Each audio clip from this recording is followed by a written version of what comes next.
Baik. Bismillahirrahmanirrahim.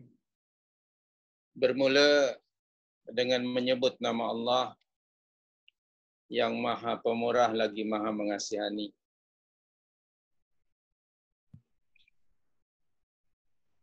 Innal hamdalillah, sesungguhnya segala puji dan syukur hanyalah bagi Allah Subhanahu wa taala.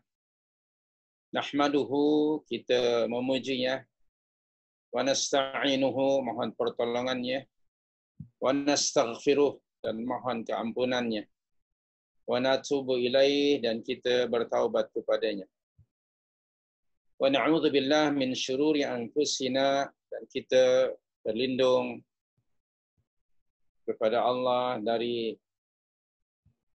min syururi anfusina, dari kejahatan diri kita, dan juga dari keburukan amalan-amalan kita. Sesungguhnya sesiapa yang diberi petunjuk oleh Allah, maka tidak ada sesiapa pun yang dapat menyesatkannya, dan sesiapa yang disesatkan Allah, maka tidak akan ada siapapun juga yang memberinya petunjuk.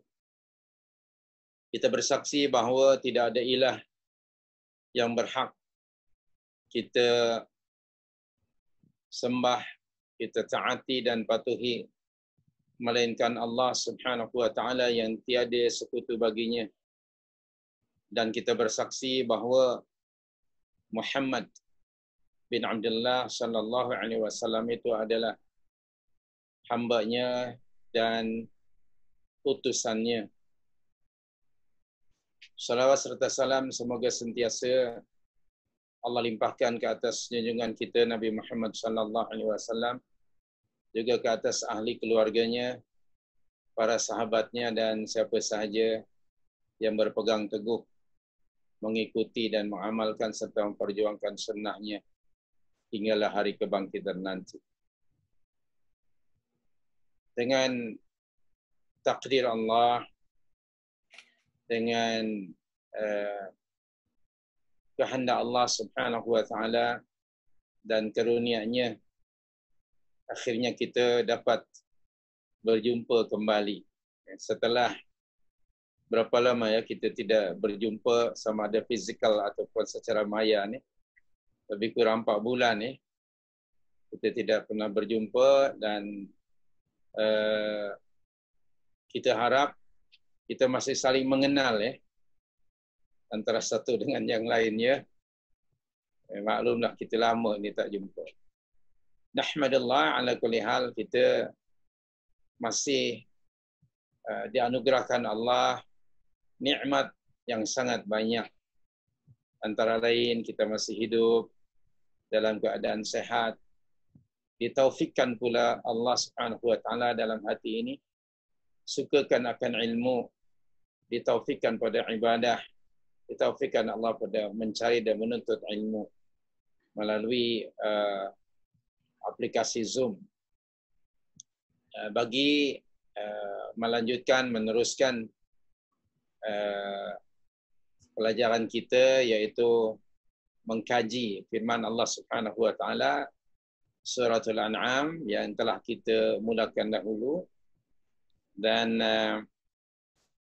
sekedar mengulang saja apa yang sudah kita bincangkan dahulu.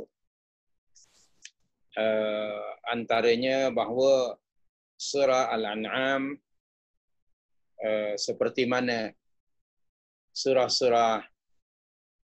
Al-An'am merupakan salah satu di antara surah Makkiyah. Okay, dan kita tahu bahawa antara kandungan ataupun surah-surah Makkiyah itu selalunya di dalamnya memfokuskan perhatian pada 3 perkara, iaitu yang pertama tentang uluhiyah ataupun ketuhanan, keesaan Allah Subhanahu wa taala. Keduanya mengenai wahyu dan risalah. Wahyu Allah Subhanahu wa taala, Al-Qur'anul Karim, risalah ataupun misi, dan juga tentang rasul yang diutus, dan yang ketiga membincangkan tentang hari kebangkitan, hari pembalasan dan hari akhirat. Nah, ketiga-tiga poin itu merupakan usulud dakwah, perkara pokok yang dibincangkan, dibicarakan, dijelaskan, diterangkan dalam surah-surah Makkiyah.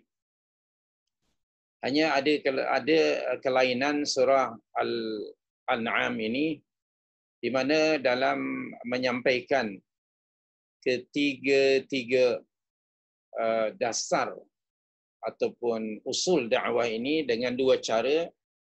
Satu dengan disebut sebagai uslubut taqrir, dan keduanya uslubut talqin. Uslub itu maknanya cara, method, ya. Cara menyampaikannya dengan sesuatu yang nyata, yang jelas, yang nampak, bagi menetapkan, meneguhkan perkara-perkara uluhiyah, wahyu, risalah, dan hari kebangkitan. Dan kemudian keduanya ada uslubut talqin, cara, method. Yang kedua ialah dengan cara talqin, maknanya menyampaikan melalui lisan, disampaikan kepada umat melalui keterangan-keterangan yang disampaikan oleh Rasul. Nah, sasaran surah ini di kalangan manusia ini, yang menjadi sasaran surah ini, yang pertama ialah kelompok manusia yang disebut al-mulhidun. Al-mulhidun ataupun al-maddiyun. Al-mulhidun itu orang-orang etis lah bahasa kita hari ini. Mulhid itu maknanya orang yang menyeleweng daripada fitrah, orang etis, orang yang mengingkari kewujudan Allah, dan juga orang al-madiyun, materialis, orang-orang yang berfahaman materialism, berfahaman kebendaan. Jadi sekali lagi, sasaran surah ini ialah kelompok manusia yang pertama, kelompok orang-orang etis dan orang-orang yang berfahaman materialism. Yang kedua, yang menjadi sasaran surah 6 ini ialah ubadul asnam, para penyembah berhala. Para penyembah berhala.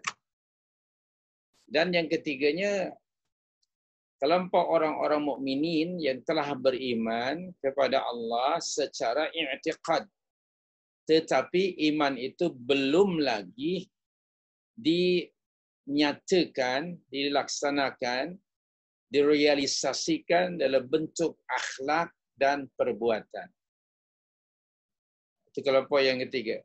Orang-orang yang sudah beriman kepada Allah secara i'tiqad, tetapi keimanan itu belum ditatbiq, dilaksanakan dalam kehidupan sehari-hari, dan juga belum nampak dalam akhlak mereka.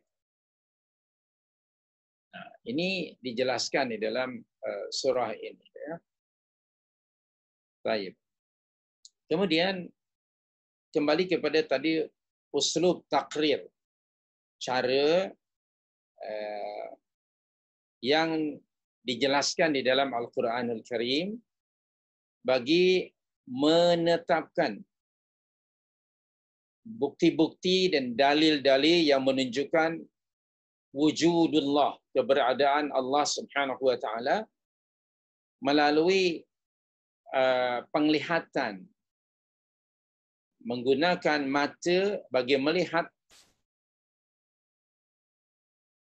ayat-ayat kauniyah atau ayat-ayat fi'liyah, dan juga memperhatikan, mengkaji makhluk Allah Subhanahu wa taala yang telah diciptakan oleh Allah, yang ianya menunjukkan pada qudratullah, kekuasaan Allah yang mutlak, yang menunjukkan kekuasaan Allah dalam mencipta dan mengatur makhluk. Ini Allah menciptakan langit, bumi dan segala makhluk yang ada padanya sebagai dalil atau bukti akan kewujudan Allah, kekuasaan Allah, keagungan Allah Subhanahu wa taala dan keesaannya. Jadi Allah menciptakan makhluk-makhluk itu untuk atau supaya manusia melihat, memperhatikan dan mengkajinya. Di dalam surah ini, surah yang ke-6 ni, Allah menggunakan kalimah dhamir, kata ganti ketiga, iaitu huwa. Kalimah huwa. Contohnya lah dalam ayat, pada ayat yang kedua. Coba tengok ayat yang kedua. Ya, ayat ketiga. Allah berfirman, A'udzu billahi minasyaitonir rajim. Huwa allazi khalaqakum min tinin thumma qada ajala. Tengok ada kalimah huwa di situ. Demikian pada ayat yang ketiga. Ayat yang ketiga juga menggunakan wa huwallah, wa huwa lagi ya. Wa huwallahu fis samawati wa fil ard. Tengok ada kalimah kata ganti huwa untuk ketiga. Dialah. Nah, ayat-ayat ini uslub, gaya bahasa bagi menerangkan, mentakrir wujudiyatullah itu menggunakan kata ganti yang ketiga, iaitu huwa. Disebut dalam surah ini ada 28 kali. Ayat yang kedua, ayat yang ketiga, ayat yang ke-13. Coba tengok Cik Nik, ayat yang ke-13. Ayat 13, hampir hujung ayat tu. Ayat 13 ya. Itu ada kalimah huwa huwas samiul alim. Tengok ayat 14. Di ayat 14 di tengah-tengah itu wa huwa yut'imu. Wa huwa yut'imu. Kemudian di ayat 17. Ayat 17 Allah berfirman wa iyamsaskallahu bidurrin fala kashifa lahu illa huwa. Sebelumnya tu. Wa iyamsaskallahu bidurrin fala kashifa lahu illa huwa. Dan nanti dirujuk ya. Nanti dirujuk ayat 18, 19, 59, 60, 61, 65, 66, 73, 97, 98, 101, 102, 103, 106, 114, 115, 117, 127, 141,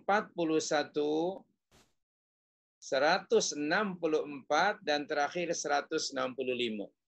28 kali diulang kata huwa.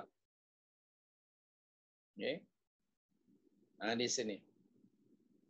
Seakan-akan seolah-olah ayat-ayat kauniyah itu ia sebagai bukti wujudiyatullah itu memang berada di hadapan mata manusia. Itu kalimah huwa tadi diulang 28 kali.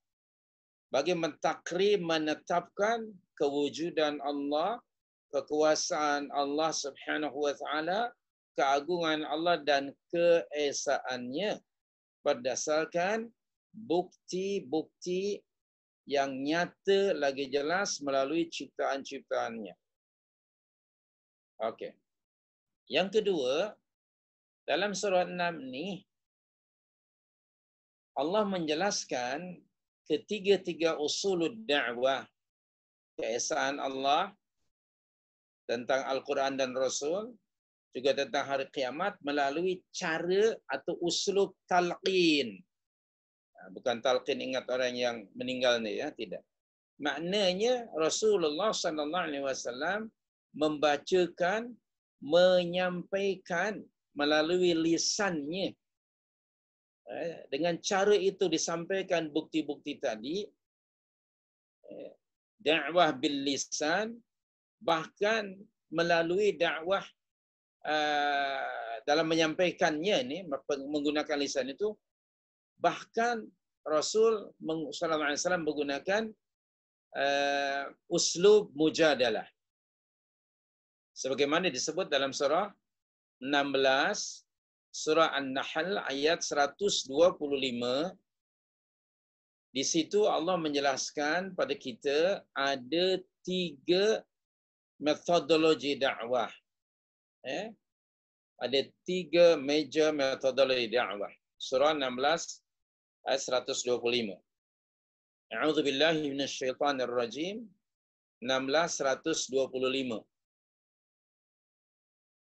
Ud'u ila sabili rabbik. Serulah oleh kamu manusia ke jalan Rabbmu. Bagaimana caranya? Ada 3 uslub, 3 cara, 3 jalan. Yang pertama bil hikmah, dengan kebijaksanaan. Yang kedua wal mau'izatil hasanah, dan nasihat pengajaran yang baik. Yang ketiga wajadilhum billati hiya ahsan, dan berbahaslah dengan mereka yang engkau serukan itu dengan cara yang lebih baik. Wajadilhum, jadil itu kata kerja perintah. Jadil, jim, alif, dal dengan lam. Asalnya jadala, jim, alif, dal dengan lam. Jadala itu past tense verb. Kemudian present tense-nya yujadilu. Ya baris di hadapan, jim baris di atas ada alif, dal baris di bawah, lam baris di hadapan. Yujadilu.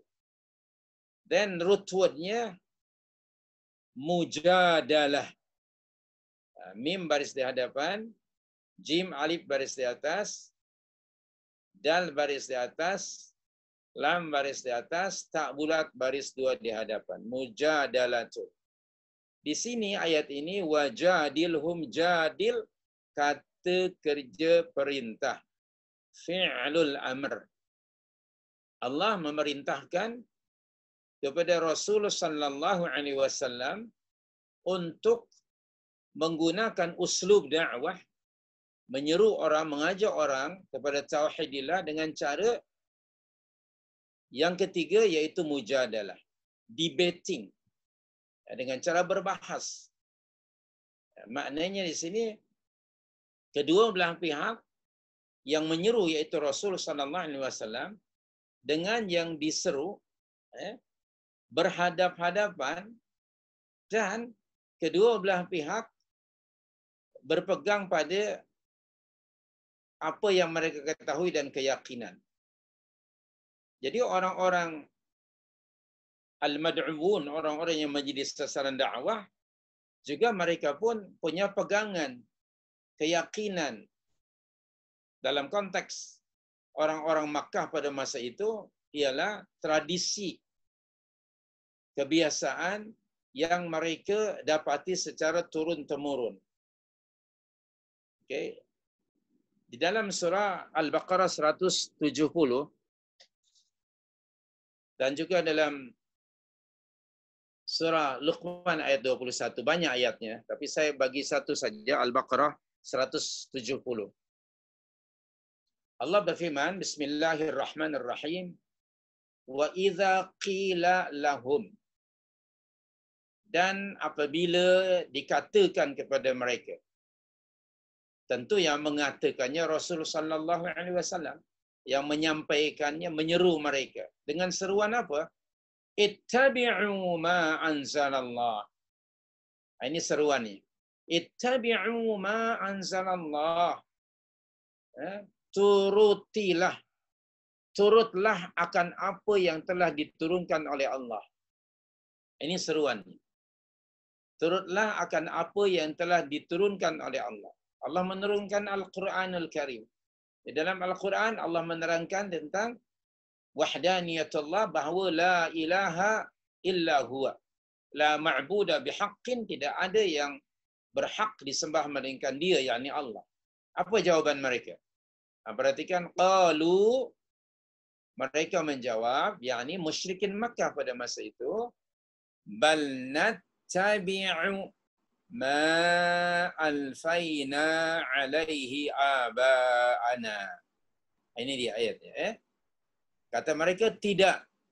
Maknanya mereka menolak, mengingkari seruan Rasul sallallahu alaihi wasallam, iaitu Rasulullah sallallahu alaihi wasallam menyeru mereka kepada tauhidillah dan mengajak mereka untuk meninggalkan tradisi peribadatan yang mereka dapati dari datuk nenek moyang mereka. Ketika Nabi SAW mendakwahi mereka untuk mengikuti ma anzalallah, mereka menjawab, tidak, kata mereka. Bahkan kami hanya menurut apa yang kami dapati datuk nenek kami melakukannya. Jadi ini ada apa tadi? Ada dari ayat ini berhadapan Rasulullah SAW menyeru mereka secara face to face. Kemudian di sini berlaku apa? Berlaku tadi apa? Discussion, ya. Ada discuss. Lalu berbahas antara kedua belah pihak. Ad-da'i, penyeru iaitu Rasul sallallahu alaihi wasallam, dan al-mad'uun, orang-orang yang diajak kepada tauhidillah, iaitu penduduk Makkah pada masa itu. Jadi ini uslub disebut mujadalah tadi. Uslub mujadalah.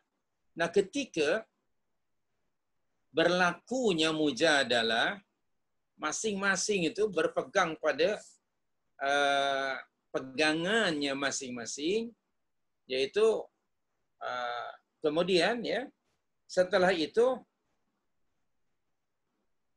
Rasul sallallahu alaihi wasallam diperintah Allah Subhanahu wa taala untuk mengambil dan menggunakan uslub mujadalah berdasarkan dalil-dalil yang nyata lagi jelas. Maka ketika Rasulullah sallallahu alaihi wasallam berbahas dengan mereka, Nabi sallallahu alaihi wasallam membahaskan topik tauhid ini berdasarkan pada dalil-dalil, bukti-bukti yang nyata yang diterimanya daripada Allah Subhanahu wa taala.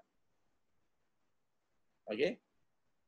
So, di dalam surah yang ke-6 ini, surah yang akan kita kaji lah, iaitu ayat yang ke-19, ayat 19 surah 6 ni, Perhatikan di situ ada kalimah qul. Kalimah qul. Katakanlah.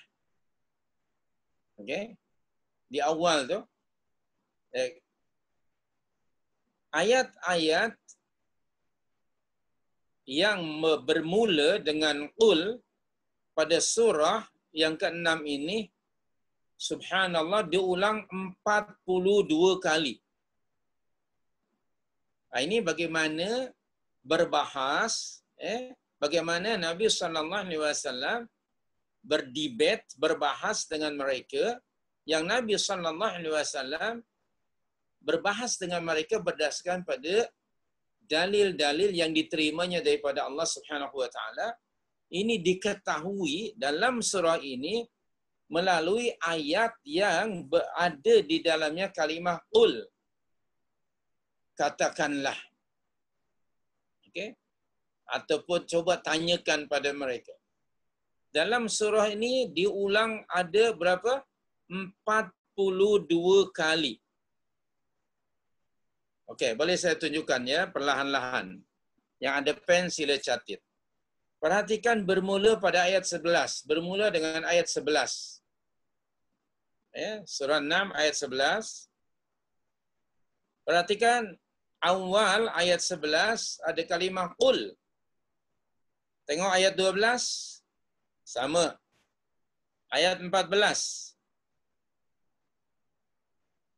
Ayat 15. Ayat 19. Pada ayat 19 ni ada 2 kali. Yang pertama, qul ayyu syai'in akbaru syahadah, yang akan kita kaji ya. Kedua, qulillah. Okey. Kemudian qul la asyhad lagi yang ketiga. Bahkan 4. Qul innama huwa ilahun. Jadi pada ayat 19 ni ada 4 kali kalimah qul diulang. Yang pertama pada awal ayat. Awal ayat qul. Kemudian qulillah yang kedua tu. Okey? Kemudian yang ketiganya qul la asyhad, dan yang keempatnya qul innama huwa ilahu wahid. Subhanallah. Dalam satu ayat ada 4 kali diulang. Okey, berikutnya coba rujuk ayat 37. Ayat 37. Tolong catat aja ya yang ada pen ya. Di situ di tengah-tengah ayat ada kalimah ayat 37 ya. Wa qalu laula nuzila alaihi ayatun min rabbih qul. Kemudian ayat 40. Ayat 40 Allah berfirman di awal tu, qul ara'aitakum. Okey? Kemudian ayat 46. Ayat 46.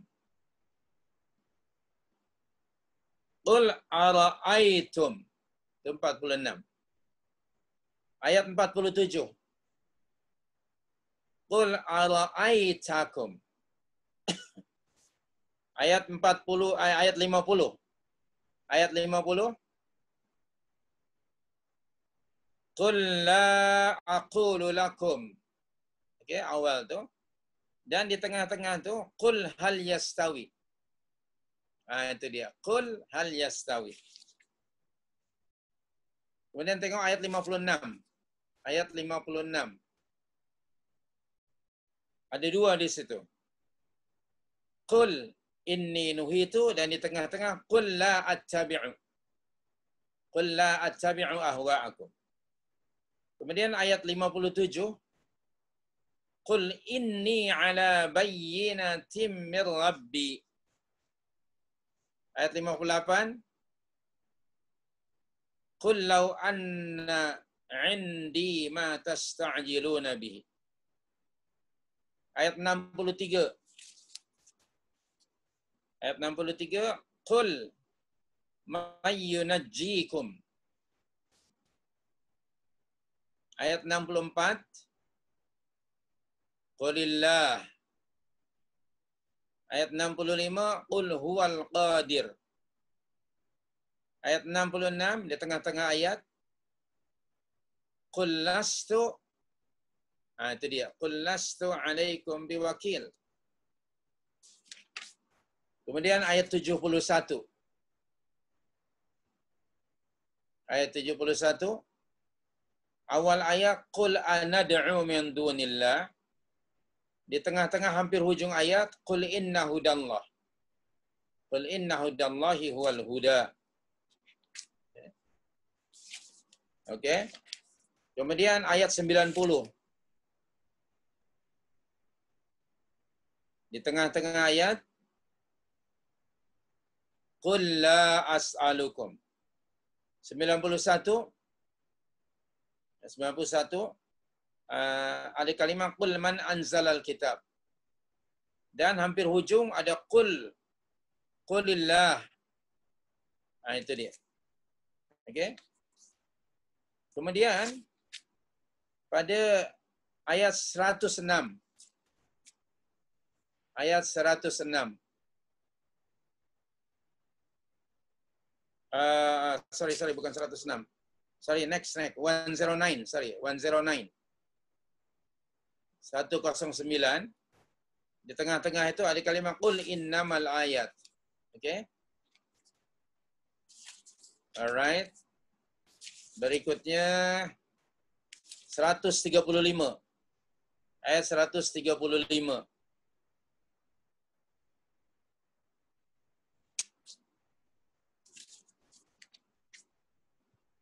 Okay.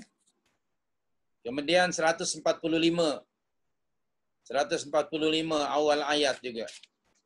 145. 147. Fa in kadzdzabuka faqul. Itu dia. Kemudian 148 di tengah-tengah ayat. 148 di tengah-tengah ayat, Qul hal indakum min ilmin fatukhrijuhu lana. 149 awal ayat. Qul halumma. Qul falillahi. Qul falillahi. Kemudian di bawahnya 150, Qul halumma. 151, Qul ta'alau. 158, hampir hujung ayat. 158. Qul intadhiru. Okay. Kemudian 161. 161. Ini biasa kita baca dalam doa iftitah. Qul innani. Qul innani hadani. 162. Qul inna salati wa nusuki hingga hujung ayat. Dan terakhir ayat 164. Qul aghairallah. Semuanya ada berapa? 42 kali. Ini disebut cara atau uslub takrir dalam menjelaskan tauhidillah secara verbally. Okey, disampaikan dengan cara apa tadi? Berbahas, debating, berbahas tetapi with the best way. Dengan cara yang terbaik. Antara cara yang terbaik ialah dengan apa? Dengan ilmu. With the best on true knowledge yang disebut dalam surah 12, 108. Surah 12, 108, di situ ada kalimah basirah. Tengok di situ ya. Surah 12,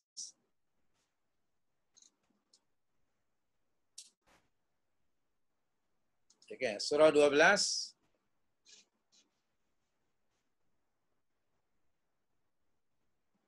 okay, surah 12 ayat berapa tadi? 108. Betul ya? Qul hadhihi sabili ad'u ala basiratin ana wa man ittaba'ani. Itu ayat. Ala basirah. Jadi kesimpulannya dalam dakwah menyeru manusia kepada tauhidillah, antara caranya iaitu dengan cara menyampaikan, menjelaskan bukti-bukti keesaan Allah Subhanahu wa taala melalui lisan. Sama ada disebut sebagai dakwah bil lisan, dakwah menggunakan lisan, okey, atau juga disebut, kalau disebut uslubnya, caranya, iaitu dengan cara mujadalah, yang tadi kita sudah rujuk surah 16:125. Jadi bila bermujadalah maknanya da'i, pendakwah, dengan mad'u berhadap-hadapan dan menyampaikan hujjah masing-masing. Kemudian next point, tadi disebut, sudah kita rujuk, sudah kita sentuh bahawa kalimah qul pada surah 6 ini diulang 42 kali dalam rangka tadi apa? Mengajak, menyeru mereka dengan uslub talqin, okay, dan disampaikan dengan cara mujadalah. Next, bila ada kalimah qul, apa yang disampaikan Rasul sallallahu alaihi wasallam dalam dakwahnya itu, caranya, kontennya, semua datang dari sisi Allah Subhanahu wa taala. Ini mengisyaratkan bahawa Nabi sallallahu alaihi wasallam mengajak mereka kepada tauhidillah, tidak mengikut pendapat dan pandangannya sendiri, melainkan semuanya ialah wahyu yang diterima Allah Subhanahu wa taala, daripada Allah Subhanahu wa taala, wahyu yang diterima Rasul daripada Allah Subhanahu wa taala melalui Jibril. Jadi pengajarannya bagi kita ialah kita ini sebagai umat yang diamanahkan dan menerima amanah daripada Rasul sallallahu alaihi wasallam untuk meneruskan tugas Rasul, iaitu mengajak, menyeru manusia kepada keesaan Allah. Tadi surah 16 antaranya ayat yang ke-125. Ud'u ila sabili rabbik. Tadi surah 12 atau 08. Qul hadhihi sabili ad'u ila Allah ala basiratin ana wa man ittaba'ani. Jadi ini kita punya kewajiban sebagai mukmin dan mukminah untuk meneruskan tugas Nabi sallallahu alaihi wasallam menyeru manusia kepada tauhidillah. Dengan cara apa tadi? Sampaikan dakwah ini based on true knowledge, yaitu berdasarkan wahyu Al-Quranul Karim atau sunnah nabawiyah. Itu yang disampaikan. Jadi dalam dakwah ni jangan menggunakan our own method and methodology. No. Okay? Bukan hanya konten dakwah, tapi uslub, cara dakwah pun juga mesti berdasarkan ilmu yang benar, yang hak, mesti berdasarkan wahyu. Okey? Jadi ketika mujadalah menyampaikan tadi bukti-bukti, maka metodnya, caranya tetap dengan cara apa tadi? Billati hi ahsan. Tadi surah 16:125. Walaupun discussion, debating, berbahas, tapi tetap caranya billati hi ahsan, dengan cara yang lebih baik. Itu Allah sudah sebut. Okay? Walaupun uslub ketiga mujadalah, tapi caranya mesti dengan cara billati hi ahsan, dengan cara yang lebih baik. Ini bagi saya, ataupun merujuklah pada pandangan orang para ulama, ini maknanya skill to deliver the message dalam konteks nombor 3 mujadalah, tetap seorang da'i mesti berpegang pada akhlak yang mulia. Dalam debat itu, akhlak yang mulia yang pertama mesti based on true knowledge, Al-Quran dan Sunnah, bukan pada mengikut pandangannya sendiri atau pandangan orang lain, itu satu.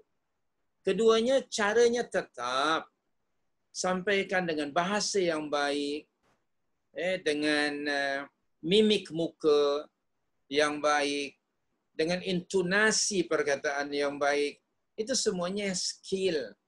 Okay, how to deliver the message, how to convince the people dengan message. Nah, ini kita sebagai umat yang diamanahkan Rasul dan mendapat amanah dari Rasulullah SAW, mari kita laksanakan tugas dakwah ini. Okay? Nah, sekarang baru kita balik nih, sudah lama bincang, barulah kita balik ayat 19 nih. Ya.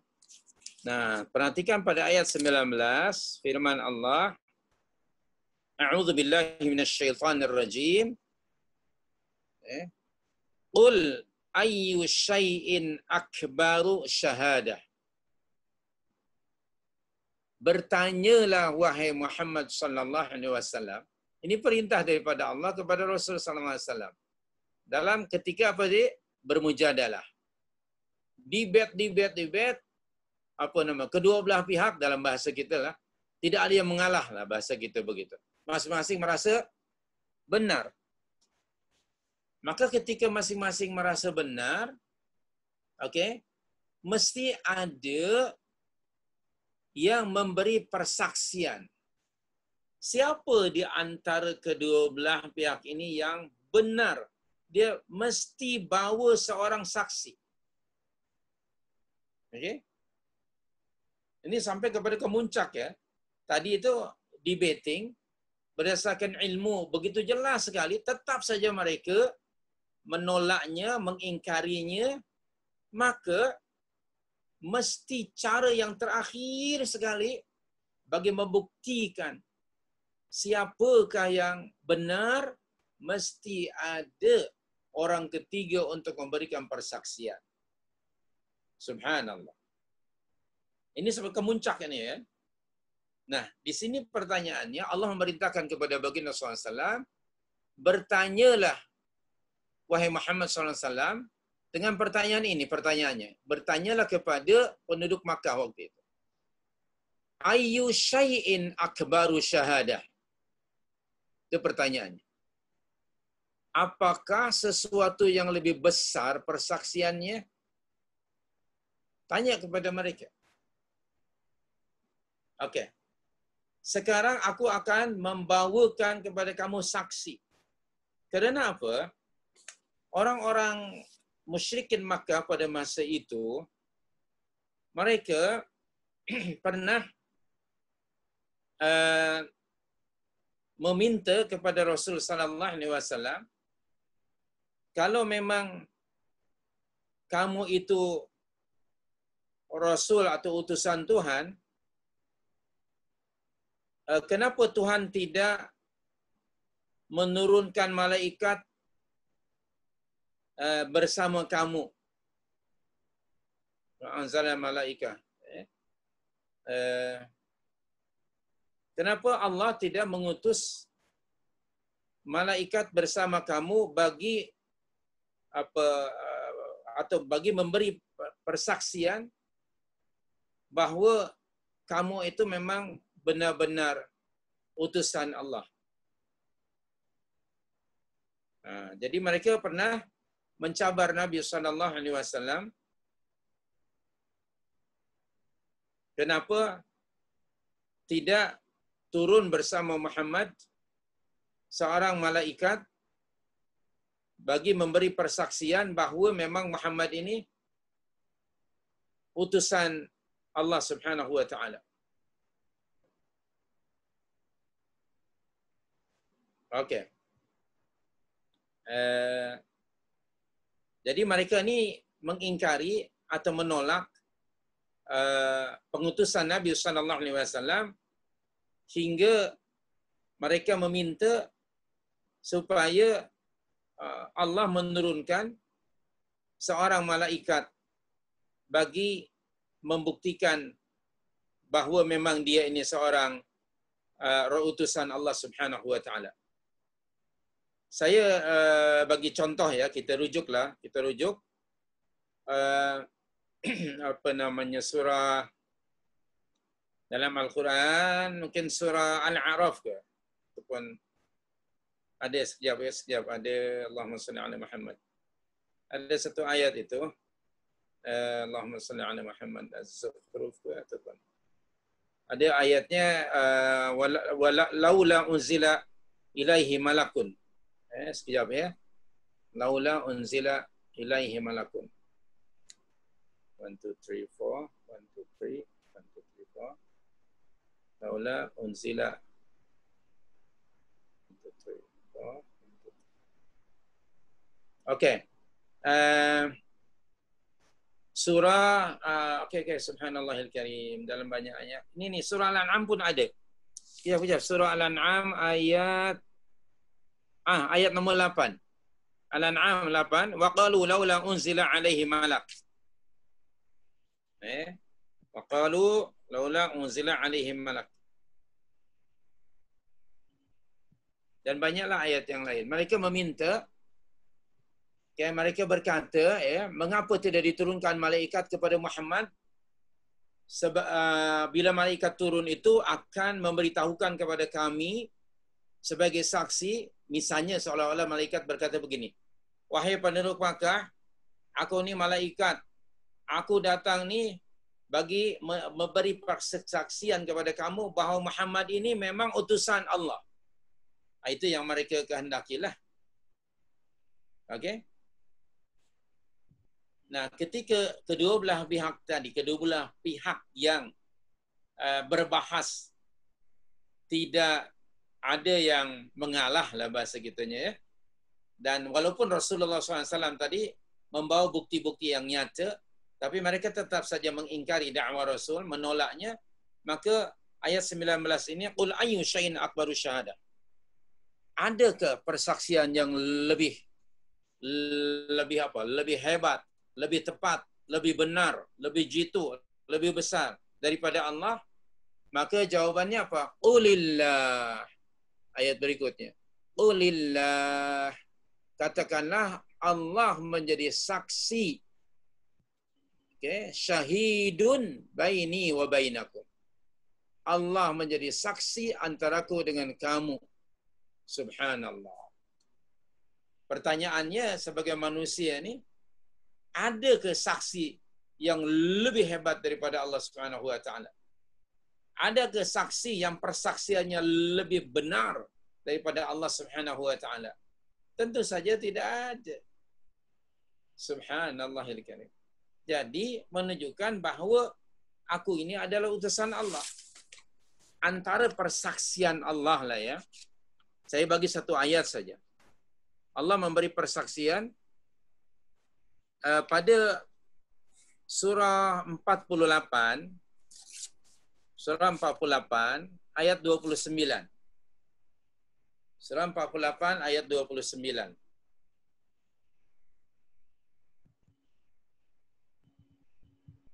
Bismillahirrahmanirrahim. Ayat 29. Ayat terakhir sekali. Apa bunyi ayatnya? Muhammadur Rasulullah. Inilah dia persaksian Allah Subhanahu wa taala. Muhammad sallallahu alaihi wasallam itu ialah Rasul Allah. Okay? Muhammadur Rasulullah. Ini persaksian daripada Allah. Disampaikan kepada penduduk Makkah pada masa itu. Dan di surah 63, coba tengok surah 63. Surah 63, surah Al-Munafiqun. Awal ayat. Okey. Ayat pertama apa dia? Surah 63. Tengok. Bismillahirrahmanirrahim. Idza ja'akal munafiqun. Apabila orang-orang munafik datang kepadamu wahai Muhammad, qalu, mereka berkata, nashhadu innaka la rasulullah. Kami bersaksi mengakui bahawa sesungguhnya engkau sebenar-benarnya Rasul Allah. Tengok ayat berikutnya. Wallahu ya'lamu innaka la rasuluh. Itu ayat. Dan Allah sememangnya mengetahui bahawa engkau ialah Rasulnya. Jadi kenapa di hujung ayat wallahu yashhadu innal munafiqina lakadzibun, dan Allah menyaksikan bahawa sesungguhnya pengakuan orang munafik itu dusta. Mereka mengatakan nashhadu innaka la rasulullah hanya di mulut saja, dan Allah Maha mengetahui tidak ada di dalam hati mereka. Maka Allah memberi persaksian wallahu ya'lamu innaka la rasul. Okey. Kemudian satu lagi ayat, surah 33-40. Surah 33, surah Al-Ahzab ayat 40. Firman Allah, Bismillahirrahmanirrahim. Ma kana Muhammadun aba ahadim min rijalikum.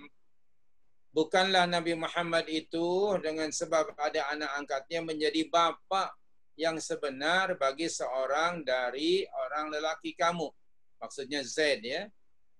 Tetapi tengok Allah memberi persaksian walakin Rasulullah wa khataman nabiyyin. Ini persaksian Allah, ya. Tetapi ia adalah Rasul Allah dan kesudahan atau penutup segala nabi-nabi. Cukuplah dengan 3 ayat yang kita rujuk ini bahawa Allah menjadi saksi yang paling maha benar dan tidak diragukan persaksiannya itu. Maka pertanyaannya pada ayat 19 surah 6:19 ni, qul ayyu syai'in akbaru syahada? Jawabannya qulillah syahidun baini wa bainakum. Jadi Allah lah yang menjadi syahid, saksi yang maha benar bahawa Muhammad itu adalah Rasulullah, utusan Allah Subhanahu wa ta'ala. Maka kita juga bersyahadah. Syahadah yang kedua. Okay, bersyahadah, memberi persaksian bahawa Muhammad itu adalah Abdullah wa Rasuluh.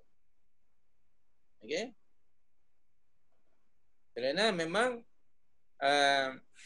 sama ada Allah, malaikat, atau orang-orang yang dianugerahkan Allah ilmu, mereka telah memberikan persaksian. Syahidallah annahu la ilaha illa huwa. Begitu.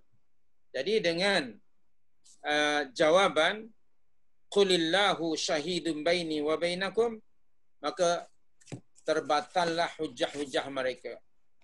Kerana mereka, dalam konteks mereka ini, mereka itu maksudnya musyrikin Makkah pada masa itu, tidak membawa saksi to strengthen untuk menguatkan hujah-hujah mereka. Tak ada. Kalaupun katalah mereka bawa saksi, siapa saksi mereka? Jangankan manusia, seorang malaikat pun menjadi saksi bagi pihak musyrikin Makkah, tetap akan kalah dengan persaksian Allah Subhanahu wa ta'ala. Jadi dengan perkataan yang lain apa? Orang-orang kuffar, musyrikin, mulhidun, madiyun, dan orang-orang yang sama waktu dengannya, mereka tidak punya hujjah yang benar, tidak punya hujjah balighah yang tepat, yang benar bagi membuktikan perkataan, pandangan dan pendapat atau keyakinan mereka. So kalau begitu, apa yang mereka ikuti? Tidak lain yang mereka ikuti itu adalah hawa nafsu mereka. Iyattabi'una illa al-ahwa. Jadi kalau mereka tidak mengikuti apa yang dibawa Rasul sallallahu alaihi wasallam, maka yang mereka ikuti itu sama ada zan, prasangka, maknanya prasangka itu tanpa ilmu. Okey? Coba rujuk surah 53 ayat 28. Surah 53 ayat 28.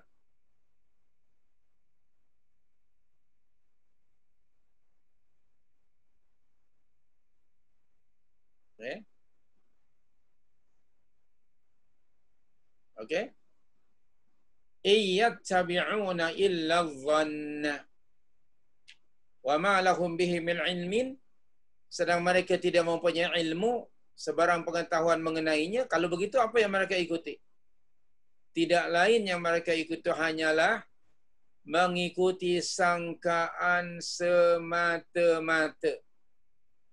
Wa inna dhanna la yughni minal haqqi syai'a. Padahal sesungguhnya sangkaan itu tidak dapat memenuhi kehendak, menentukan sesuatu dari kebenaran. Jelas sekali di situ Jadi orang-orang musyrikin, orang-orang kafirun, ataupun orang-orang yang melakukan sesuatu yang baru dalam agama yang tiada diajarkan Nabi, apa yang mereka ikuti? Hanya zan. Tidak ada ilmu. Atau tiada lagi yang mereka ikuti melainkan hawa nafsu mereka. Mari kita tengok ayat yang lain pada ayat yang lain, Allahumma salli ala Muhammad. Surah yang sama Cik Nik, surah 53 ayat 23, coba tengok. Ayat 23. Surah yang sama tu ayat 23. Surah An-Najm. An-Najm 23 sebelumnya lah. Tengok di sini. Okey, in hiya illa asma'un sammaytumuha antum wa aba'ukum ma anzalallahu biha min sultan iyattabi'una illa dhanna. Yang kedua apa? Wa ma tahwal anfus. Tengok. Jadi terjemahannya di sini, okey, mereka yang berbuat demikian itu tidak menurut melainkan sangkaan-sangkaan, itu yang pertama. Yang keduanya, mereka mengikuti apa yang diingini oleh hawa nafsu mereka. Wa laqad ja'ahum min rabbihimul huda. Padahal demi sesungguhnya telah datang kepada mereka petunjuk dari Rabb mereka. Allahu Akbar. Jadi Nabi SAW ketika tadi debate dengan mereka membawa al-huda, petunjuk daripada Allah, iaitu dalil-dalil, bukti-bukti yang disampaikan itu daripada Allah, wahyu. Nah, lawannya musyrikin Makkah ketika debating mereka tidak ada ilmu. Hanya ikut prasangka, ikut hawa nafsu, ikut tradisi datuk nenek moyang. Itu yang mereka ikuti. Jadi tidak ada ilmu. Sedangkan Nabi berdasarkan dalil syar'i wahyu min Allah subhanahu wa ta'ala. Jadi tidak ada yang mereka ikuti kecuali wa ma tahwal anfus tadi. Banyak ayat-ayat yang seperti itu. Nah, kalau kita ataupun kita tengoklah sehingga hari ini di zaman kita pun ada orang-orang musyrikun, orang-orang yang menyembah Tuhan-Tuhan selain daripada Allah. mereka kalau nak debate pun tidak ada dalil to prove bahawa akidah mereka, Tuhan yang mereka sembah itu is the true God. They have no knowledge. Kalau ada pun hanya prasangka saja. Atau follow blindly pada tradisi yang didapati datuk nenek moyang. Atau yang ketiga, mengikuti syaitan. Na'udzubillah min dzalik. Okay? Soalnya itu tadi di surah Luqman ayat 21, okay, wala in sa'altahu wa idza qila lahum, surah Luqman 21, wa idza qila lahum ittabi'u ma anzalallah qalu bal nattabi'u ma wajadna 'alaihi aba'ana. Hujung ayat tu, awalau kana asyaitanu yad'uhum ila 'adzabis sa'ir. Surah 31 ayat 21. Awalau kana asyaitanu yad'uhum ila 'adzabis sa'ir. Ngeri sekali di sini ya. Bila dikatakan kepada mereka, pada orang-orang musyrikin waktu itu, turutlah akan apa yang telah diturunkan oleh Allah yang disampaikan oleh Muhammad sallallahu alaihi wasallam. Apa jawaban mereka? Tidak. Bahkan kami hanya tetap menurut apa yang kami dapati dari datuk nenek moyang kami yang mereka lakukan. Nah, tengok Allah menempelak sikap mereka dengan pertanyaan. Ini pertanyaan istingkari. Patut ke mereka menurut datuk nenek moyang mereka sekalipun, perhatikan, sekalipun syaitan mengajak mereka itu melakukan perbuatan-perbuatan yang menjerumuskan mereka ke dalam azab api neraka yang marak menjulang. Tengok. Subhanallah, syaitan. Jadi kalau mereka tidak ada ilmu, hanya ikut tradisi, dan yang ketiga mereka ikut syaitan sebenarnya. Okay.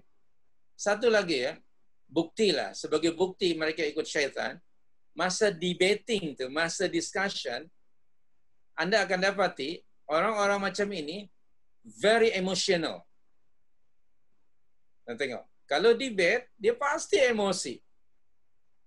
Akan nampak, they are emotional tu melalui lisan ucapan mereka, intonasi perkataan mereka, mimik muka mereka, mata mereka berubah dari hitam jadi merah. Kemudian tengok urat leher, sudah mula tegang. Itu menunjukkan emosional. Kalau emosi maknanya, apa dia? Ikut syaitan. Ingat tak? Bahawa marah itu pengaruh daripada syaitan, betul tak? Nah, apabila seorang itu tengah marah, bermujadalah dalam keadaan macam itu, sebenarnya sudah ada pengaruh daripada syaitan. So, tidak ada dalil. Lalu apabila mereka ni telah tidak mampu berhujjah dengan dalil, bila mereka tidak mampu berhujjah dengan dalil, kerana memang emosi, akhirnya menggunakan apa? Menggunakan kekerasan. Jadi uslub ini, gaya ini dari dahulu tak pernah berubah. Hinggalah hari ini, hinggalah hari kiamat. Apabila discussion, debate, mereka kalah dalam debating kerana mereka tidak ada ilmu, not based on true knowledge, sebaliknya hanya prasangka, they follow their own desire, atau tradisi, atau syaitan, maka akhirnya mereka bila kalah dalam berhujjah, tak ada lagi hujjah, mereka akan menggunakan kekerasan. Nah, kekerasan itu sama ada tadi mungkin berupa tindakan fizikal atau labeling. Tuduhan-tuduhan palsu. Okey? Macam-macamlah caranya. Di dalam surah Yasin yang para jamaah sudah hafal, kan ada tindakan mereka ketika kalah dalam berhujjah dengan para rasul. Apa kata mereka?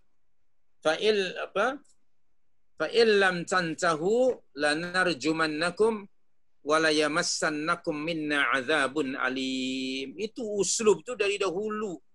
cara-cara macam itu. Cara-cara macam itu tu sudah lama ada di dalam surah Yasin, ya. Sudah tahulah semuanya ayat tu kan?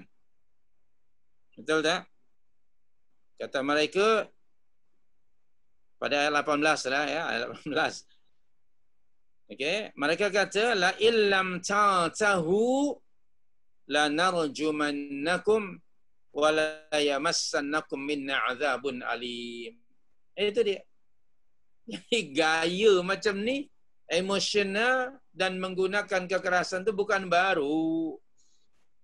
Ini sunnah dakwah para Rasul alaihi wassalatu wassalam. La illam tantahu, kata mereka, demi sesungguhnya kalau kamu, wahai 3 orang yang mendakwa sebagai utusan Allah, tidak berhenti dari menjalankan tugas yang kamu katakan itu pada sebelumnya kan, iaitu mereka mengajak kepada tauhidillah, la narjumannakum, tentulah kami akan merejam kamu. Yang kedua apa?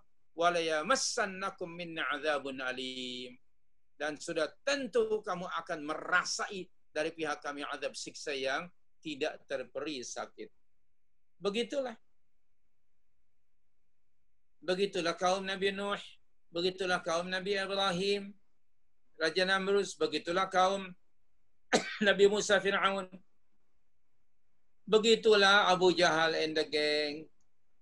Tidak dapat berhujjah, akhirnya mereka membuat plot untuk membunuh Rasulullah sallallahu alaihi wasallam, menghalaunya daripada Makkah. Setibanya Nabi sallallahu alaihi wasallam berdakwah di Madinah Al-Munawwarah, orang-orang Yahudi Bani Quraidah juga membuat satu makar, plot untuk membunuh Nabi sallallahu alaihi wasallam. Jadi uslub itu tidak pernah berubah hinggalah hari ini. Okey? Mereka kalah dalam debating, kalah dalam menyampaikan proof and evidence tentang the truth.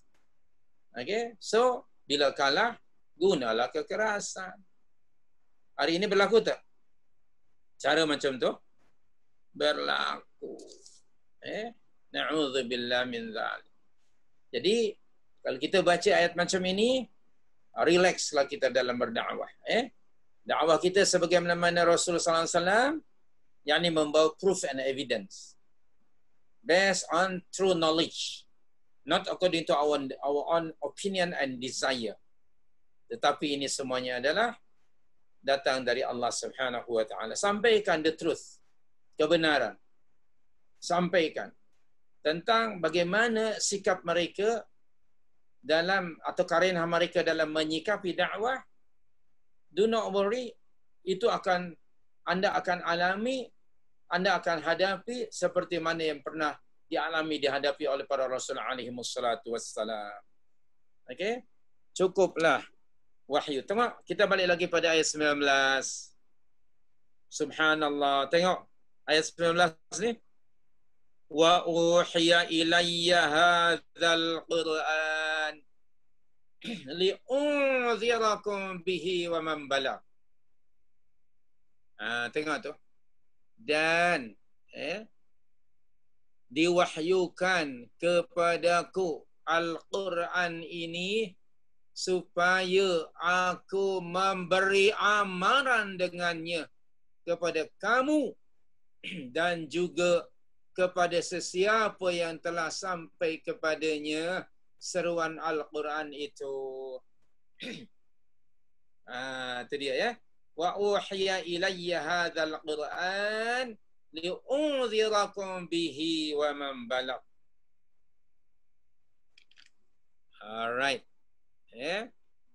Jadi Nabi sallallahu alaihi wasallam menyampaikan kepada penduduk Makkah pada masa itu bahawa wa uhiya ilayya hadzal Qur'an,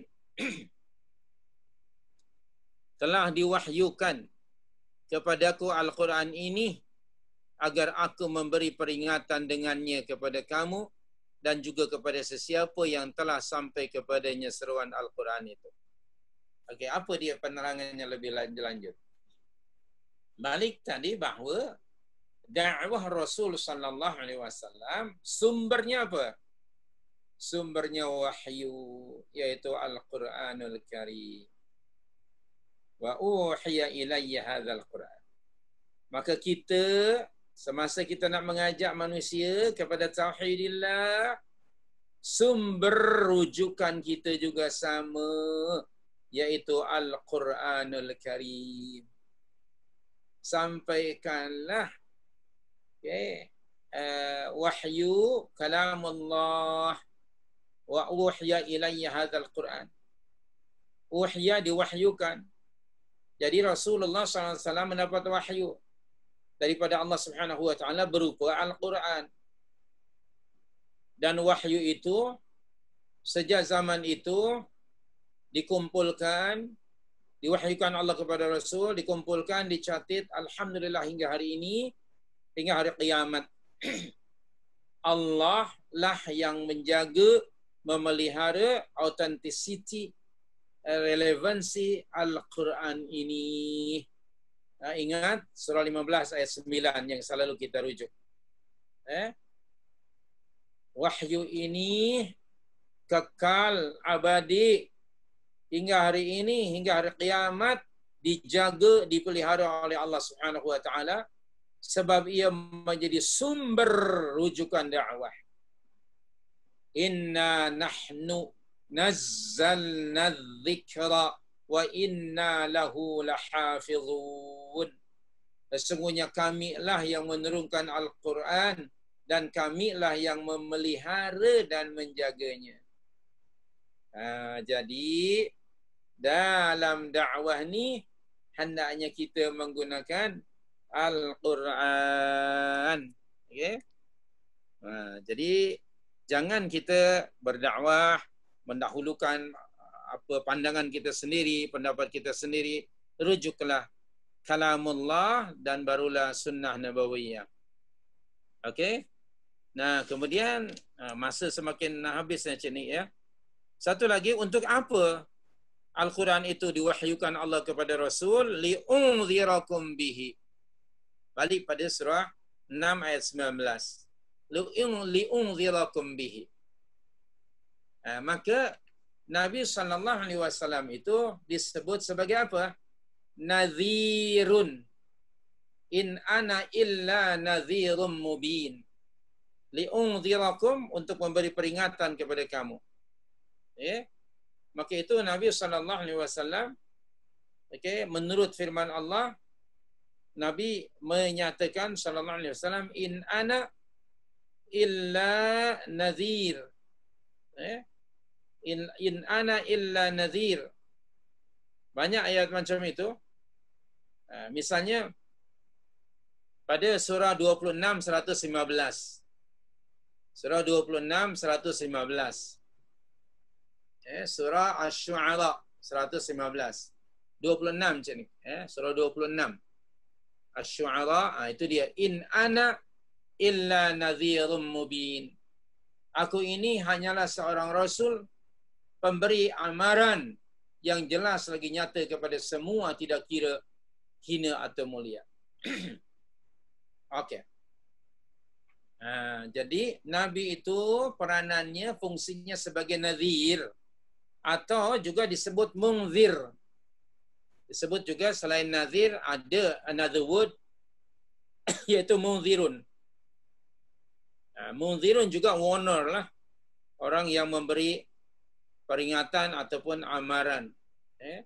Disebut juga munzir. Rusulan mubasysyirin wa munzirin. In anta illa misalnya pada surah 465 ya. Surah 465.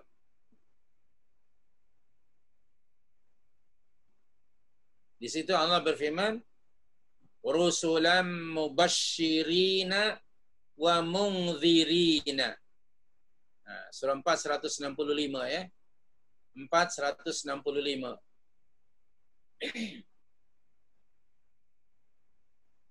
Rusulan mubasysyirin wa munzirin.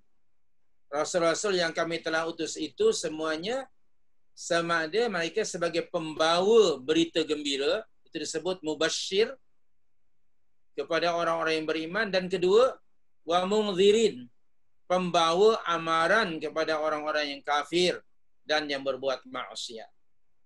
Nah, itu orangnya lah nazir atau munzir. Jadi berikutnya lagi, poin berikutnya,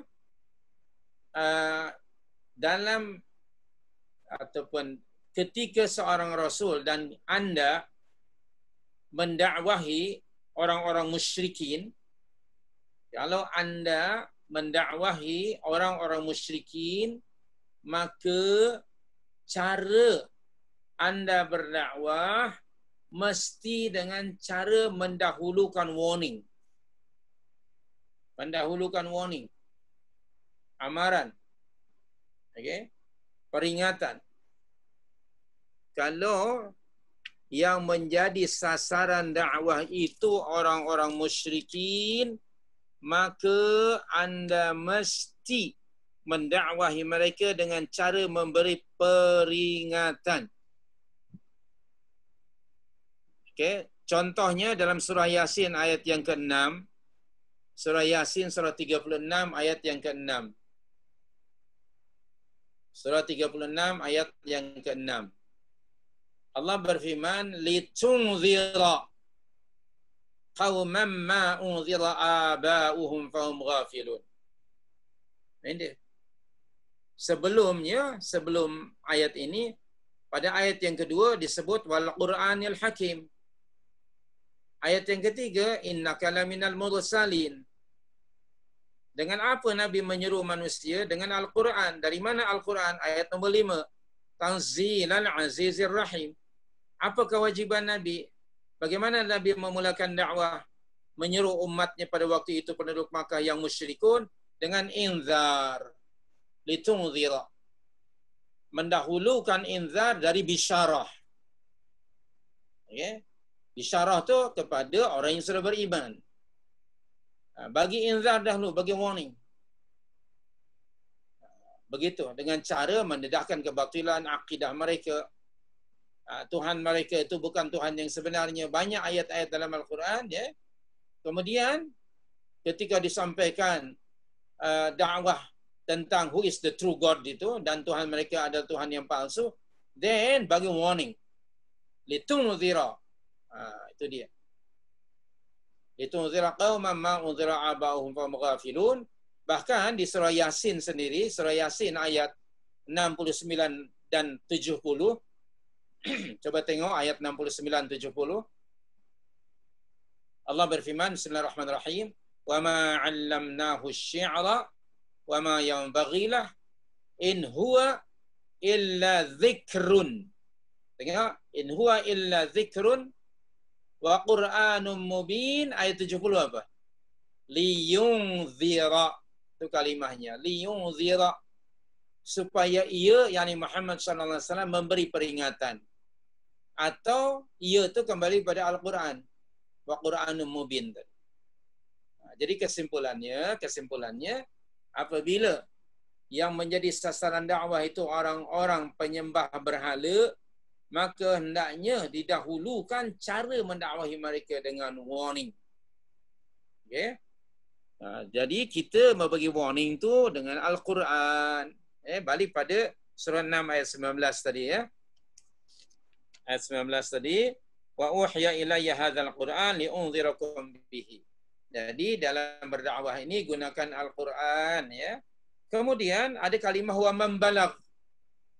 Wa man balagh. Dan juga agar aku memberi peringatan ini kepada sesiapa yang telah sampai kepadanya seruan Al-Quran. Sekarang ini Al-Quran sudah sampai kepada kita. Maka sesiapa yang sudah sampai kepada kita Al-Quran, seolah-olah, subhanallah, seolah-olah sekarang ni kita berhadapan dengan Nabi SAW. Seolah-olah begitulah. Al-Quran sudah sampai kepada kita. Maknanya dakwah tu dah sampai kepada kita. Dakwah tu sudah sampai kepada kita. Kerana Al-Qurannya sudah ada di hadapan kita. Sekarang kita bahkan sedang membaca Al-Quran. Okey. Sama ada Al-Quran ini sampai kepada orang Arab yang hidup pada zaman Nabi SAW ketika turunnya Al-Quran, atau sehingga hari ini, hinggalah hari kiamat. Okay. Maka kita wajib beriman kepada Al-Quran Al-Karim dengan seluruh konsep iman terhadap Al-Quran. Dan kemudian Al-Quran bukan hanya untuk dibaca, tetapi Al-Quran wajib mesti disampaikan dengan cara tadi inzar. Maka wajib kita tabligh, menyampaikan risalah ini. Jangan sampai na'udzubillah ada orang yang menolak, mengingkari Al-Quran. Sama ada keseluruhannya, atau Al-Quran ditolak sebagai wahyu kalamullah, ataupun apa yang ada di dalam Al-Quran. Jangan ditolak. Maka tadi sudah disebut bahawa di antara sasaran surah 6 ini, pada orang-orang yang sudah beriman kepada Allah, kepada Al-Quran, tetapi Al-Quran belum ada dalam akhlak keseharian mereka, dalam kehidupan mereka. Ramai hingga hari ini ada. Maka Allah bagi warning, barang siapa yang na'udzubillah mengingkari Al-Quran dalam semua aspeknya, maka Allah memberi warning kepada mereka dengan amaran yang keras. Sila rujuk surah 11 ayat 17. Surah 11, surah Hud ayat 17.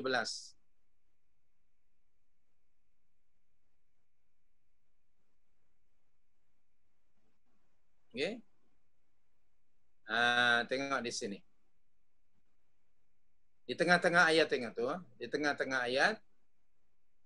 Wa may yakfur bihi minal ahzab fannaru maw'iduh.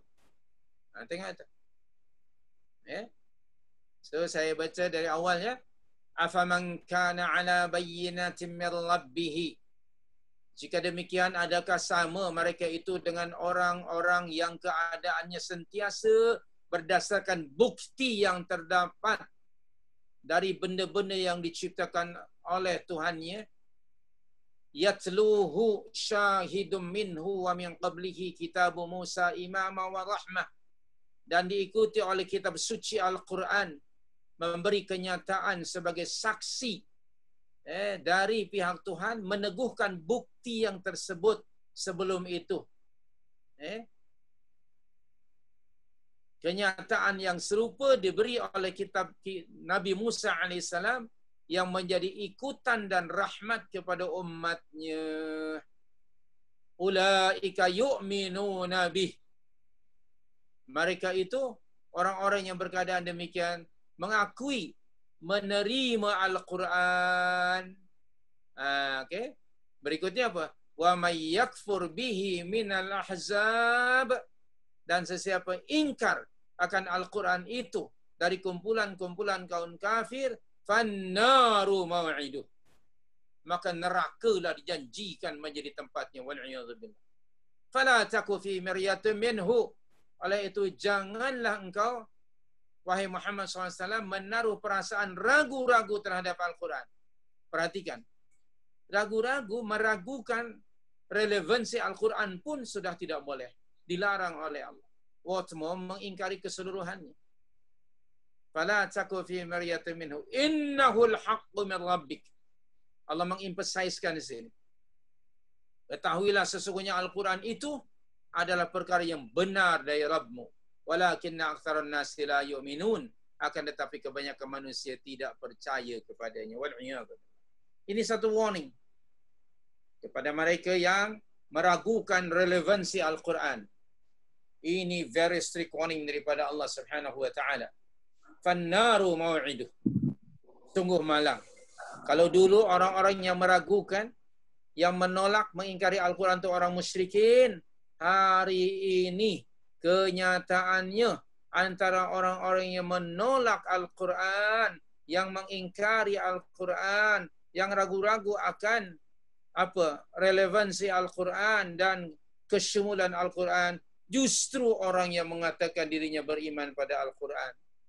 Astaghfirullahaladzim. Maknanya mereka ini lebih true sikapnya daripada Abu Jahal and the gang.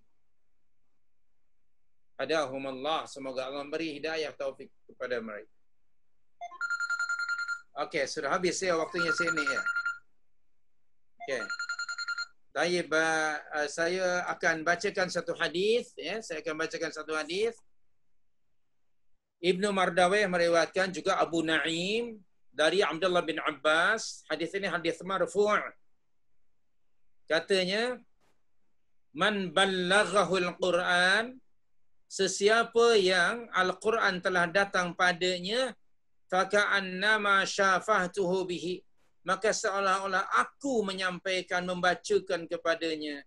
Lalu Nabi membaca ayat ini, wa uhiya ilayya hadzal Qur'an li'unzirakum bihi. Hadis yang kedua, Ibnu Jarir meriwayatkan dari Muhammad bin Ka'ab. Dia berkata, Rasulullah sallallahu alaihi wasallam mengatakan begini, man ballaghahul Qur'an faqad ablaghahu Muhammad sallallahu alaihi wasallam.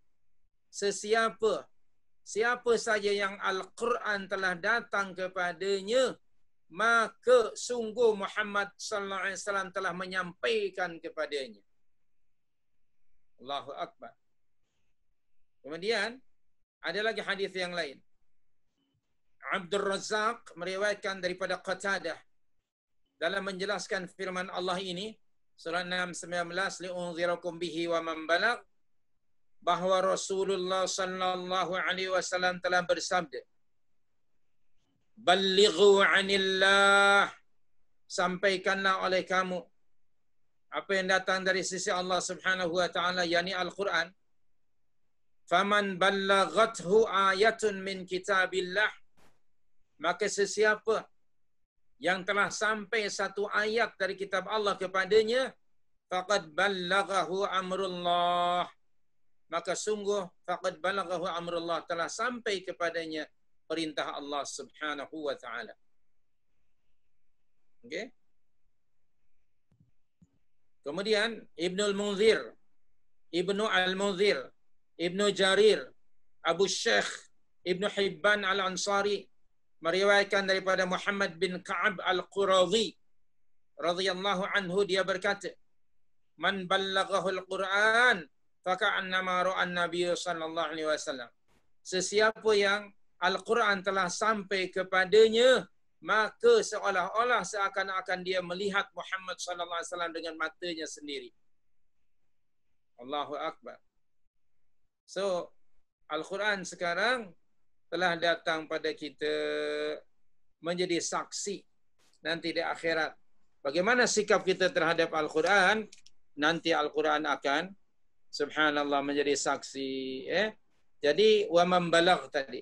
Maka dari ayat ini juga, kita mesti berkewajiban menyampaikan Al-Quran pada orang lain. Jadi kesimpulannya dari kalimah wa uhiya ilayya hadzal Qur'an li'unzirakum bihi, okey, agama ini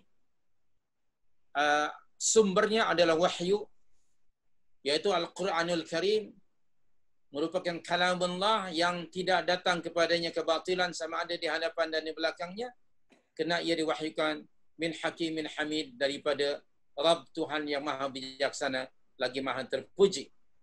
Kedua, kita berkewajiban untuk meneruskan tugas Nabi sallallahu alaihi wasallam, iaitu berdakwah.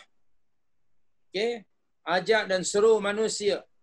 Kerana di zaman kita pun masih ada para penyembah Tuhan-Tuhan selain daripada Allah. Dan juga ada orang-orang yang sudah beriman tetapi belum mantap imannya. Yang ketiga, apabila kita mendakwahi orang-orang musyrikin, maka dakwah itu mesti menggunakan uslub inzar, warning lebih dahulu. Okay?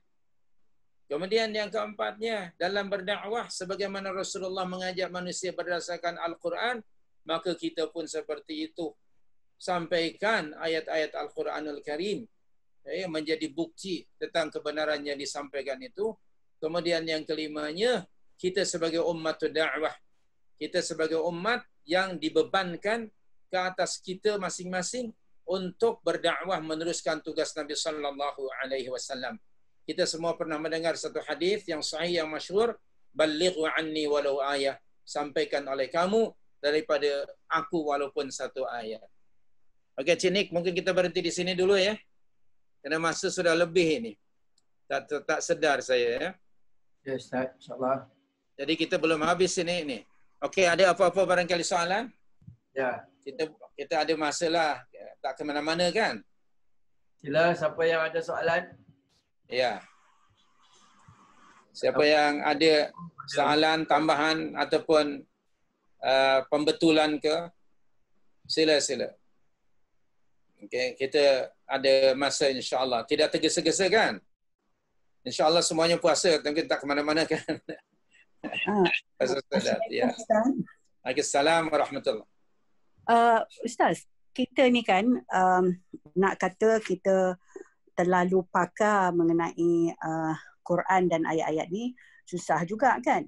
Jadi kita ramai kawan-kawan yang non-Muslim ni. Jadi nampak dia punya inclination, katakan agama Islam ni bagus dan sebagainya. Jadi kalau kita nak berdakwah dengan diorang tu, macam tadi, takkan kita nak kata nak kasih warning je all the time, takut pula nanti dia lagi takut dan dia rasa macam agama kita ni satu yang berat untuk diorang kan. Jadi kita nak berhemah, cara berhemah tu macam mana agaknya? Okey. Cara termasuk akhlak kita ke? Okey. Tadi salah satu uslub atau 3 uslub dalam surah 16 125. Yang pertama sekali bil hikmah. Kan? Ud'u ila sabili rabbika bil hikmah. Termasuk hikmah itu apa? Ketika kita bagi warning pun mesti based on wisdom tadi. Sebenarnya kontennya warning, tetapi how to deliver itu bergantung kepada kebijaksanaan kita. Jadi warning ni bukan berarti uslubnya keras, kasar, tidak. Tidak, tetap dengan bil hikmah, by wisdom juga. Tidak mestinya, jangan difahami warning itu dengan perkataan yang kasar, yang mimik muka yang kasar. Okey, lalu warning tidak. Okey, tapi tetap dalam konteks menyampaikan warning tetap bil hikmah. Okey, saya bagi contoh. Salah satu di antara cara bagi warning tetapi by wisdom ialah kita menggunakan mildly word, bahasa yang sangat baik. Mari kita tengok surah 20 ayat 44. Encik ni kerujuk dulu. Surah 20 ayat 44. Surah Taha ni. Ayat 44. Allah berfirman, Bismillahirrahmanirrahim. Sudah jumpa? Faqula lahu qawlan layyina la'allahu yatadhakkar aw yakhsha. Sudah jumpa ayatnya? Okey. Perhatikan, subhanallah. Allah mengutus 2 orang rasul yang mulia, iaitu Musa dan Harun, kepada manusia yang paling ekstrim. Tidak ada manusia yang paling ekstrim di atas muka bumi ini selain pada Fir'aun di zaman Nabi Musa. Tetapi Anda perhatikan, bagaimana Allah mengarahkan, Allah guide Musa and Harun how to talk, how to deliver the message kepada Fir'aun yang begitu kesat, kasar dan sangat ekstrim. Perhatikan, kemudian hendaklah kamu berdua, wahai Musa dan Harun, berkata kepada Fir'aun dengan apa? Kata-kata yang lemah lembut. Perhatikan. Padahal dia nak bagi warning kan? Ya, betul. Bagi warning. Tetapi tetap caranya, you deliver that message dengan mildly word, dengan bahasa yang lemah lembut. Itu cara, itu method, itu skill. Tetapi warning dalam konteks konten tidak boleh berubah. Mari kita tengok ayat 48. Cik Nick, tengok ayat 48. Tadi 44.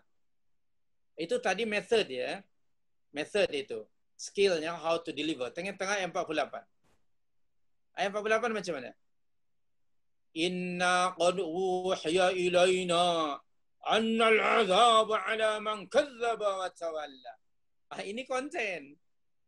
Sesungguhnya telah diwahyukan kepada kami, kata Musa dan Harun, di hadapan Firaun, bahawa azab siksa di dunia dan di akhirat ditimpakan kepada orang-orang yang mendustakan ayat-ayat Allah dan berpaling daripadanya.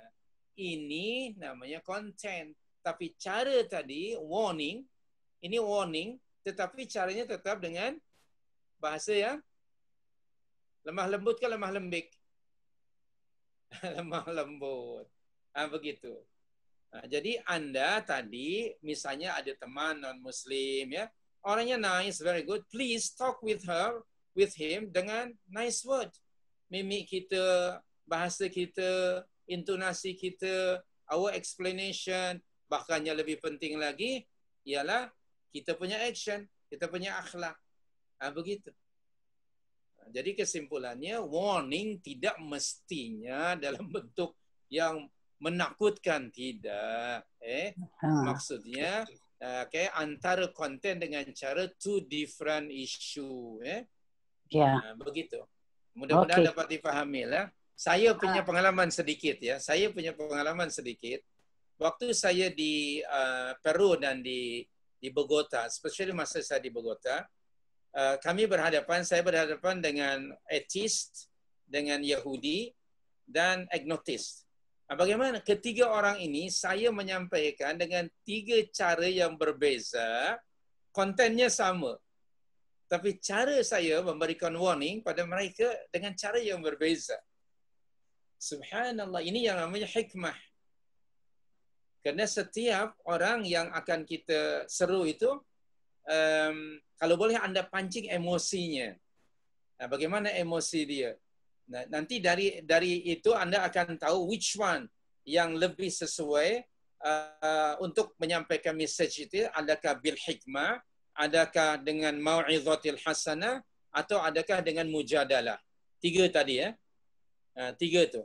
Dalam surah tadi 16:125. Tetapi kesemua cara, kesemua skill, how to deliver the message, how to talk with the people, itu adalah skill perlu kepada al-hikmah. Kebijaksanaan. Ya, terima kasih. Sebab begini, Ustaz, saya ni ada seorang kawan Italian lah. Dia bukan practicing Muslim walaupun dia berkahwin dengan orang Islam daripada Tunisia. Jadi semenjak husband dia passed away a few years ago, dia dah mula goncang tau. Tapi dia masih lagi nakkan jadi a good Muslim. Lepas tu sekarang ni pula, dia kata environment yang dia duduk tu banyak menolak dia balik kepada agama asal lah, Kristian. And then dia mention banyak kali, dia kata dia love animal. Jadi dia ni jadi orang kata macam champion for the animal, tolong especially anjing-anjing. Jadi kita ni kan, kita orang Islam dah tahu anjing tu bukan boleh boleh dibuat sebagai penjaga rumah, tapi tak bolehlah jadi macam pet apa semua kan. Jadi itu yang saya kata a little bit difficult for me to actually tell her at the moment lah, yang anjing tu kita tak boleh sangat jadikan sebagai sahabat tidur baring dengan anjing. Sebab dia dah mulalah, dia dah tengok dah tafsir balik semula and so on. Sebab like I said, dia not being guided properly. Tapi saya cakap dengan dia sekarang ni, elok kalau dia pergi balik ke masjid. Lepas tu dia ada pula masjid-masjid ni, dia kata masjid Pakistan ni selalu buatkan dia jadi lagi susah hati, lagi teruk, dia kata. Macam masjid Pakistan tak berapa nak memahami jiwa dia. Jadi itu yang saya ada a little bit of a problem. Tapi she still listen.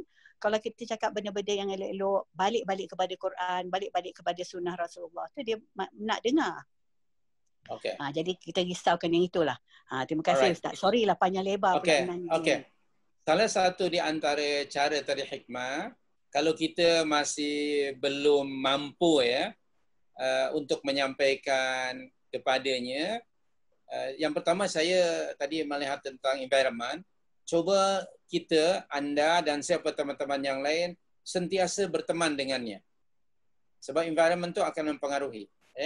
Berteman dengannya dan tidak Betul. semestinya berbincang dengan Yang urusan agama. serius ke.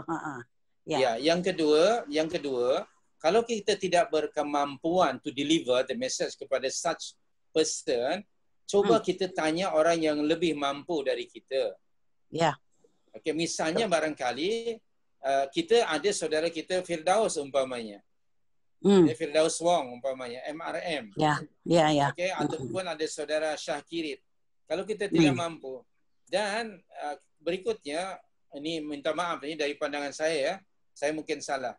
Tolong jangan dibawa ke masjid untuk sementara waktu. Jumpa orang masjid, jangan. Kerana kita ni orang Melayu yang tidak punya pengalaman background sebelumnya. Kita ni mungkin suka, we like to judge rather than to explain. Maka saya sarankan, maksud saya ke masjid tu bukan bertemu dengan AJ ke masjid ya. Tidak, kalau ke masjid, kalau untuk yakni salat dan lain sebagainya, jika mampu itu baiklah.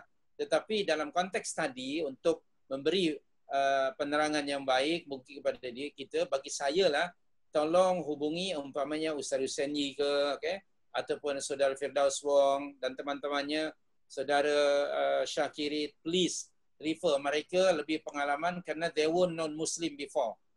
Okay? Mereka mengalami, kita tidak mengalami, mungkin kita hanya teori saja. Jadi mereka akan lebih menyampaikannya itu dengan perasaan, kalau kita mungkin dengan dalil saja. Itu harapan saya lah. Coba hubungi teman-teman kita itu, insya-Allah taala mereka akan membantu. Terima kasih. Saya tengok dia bagus sebab apa, dia masih open, sebab saya masukkan dia grup Al-Quran dan Sunnah.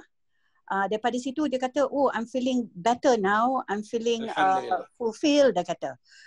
Pasal itu grup Al-Quran Sunnah tu based di Madinah. Lepas tu perubatan cara Islam.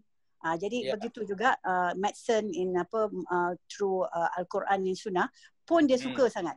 Sebab dia cakap kelompok dia di tempat dia duduk tu, Bologna, Italy tu, ada lagi yang menunjukkan minat nak masuk Islam.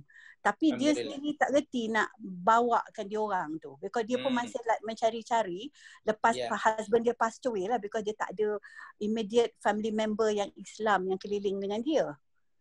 Tapi hati tu memang berat kepada Islam, dia cakap. Tapi she's not a practicing Muslim yet, dia kata. Ya, alhamdulillah. Jadi saya ingat saya masukkan dia juga dengan Brother Firdaus punya web Facebook. Please sampaikan. Dan anda alhamdulillah dengan taufik Allah, anda sudah melaksanakan ayat yang sedang kita kaji tadi. Li'unzirakum bihi wa man balagh. Anda sudah sampaikan mengikut kemampuan ya. Wallahu a'lam. Semoga Allah mentaufikkan kita semua. Amin. Jazakallahu khairan. Wa iyyaki. Ada lagi soalan lain? Atau kita nak berhenti di pukul 12 ke? Cenik. Kalau tak ada lagi. Taib. Okey, kita pun dah lama dah. InsyaAllah kita bertemu semula minggu hadapan. Biiznillah. Hari Rabu ni ada kelas tak? Itu nak kena tanya ketua kelas kita. Nantilah. Ya, okey. Ustaz dan kalau ikut giliran ni Rabu yang kedua Rabu yang kedua ya. Ya, kalau ikut giliran lah. Rabu yang pertama 1 hari bulan. Ya. Nanti bagi tahu ana lah. Okey. Okey, terima kasih, itu saja yang boleh kita kongsi. Belum habis ayat itu, minta maaf ya. Nanti kita boleh sambung biiznillah. Dan semoga Allah memberi kepada kita, mentaufikkan kita kefahaman yang benar, dan juga mentaufikkan kita untuk mempraktikkan apa yang kita sudah tahu dalam kehidupan sebagai pribadi, keluarga, masyarakat. Bahkan lebih dari itu, kita hendaknya berusaha menjadi seorang da'i, mengikut kemampuan masing-masing di mana kita berada dengan cara yang kita mampu. Wallahu alam, aqulu qali hadza wa astaghfirullah. Mari kita akhiri majlis ilmu ini dengan bacaan tasbih kifarah. Subhanaka Allahumma wa bihamdika asyhadu an la ilaha illa anta astaghfiruka wa atubu ilaika. Wa sallallahu wa sallama ala nabiyyina Muhammad wa ala alihi wa sahbihi ajma'in wa akhiru da'wana alhamdulillahi rabbil alamin. Wassalamualaikum warahmatullahi wabarakatuh.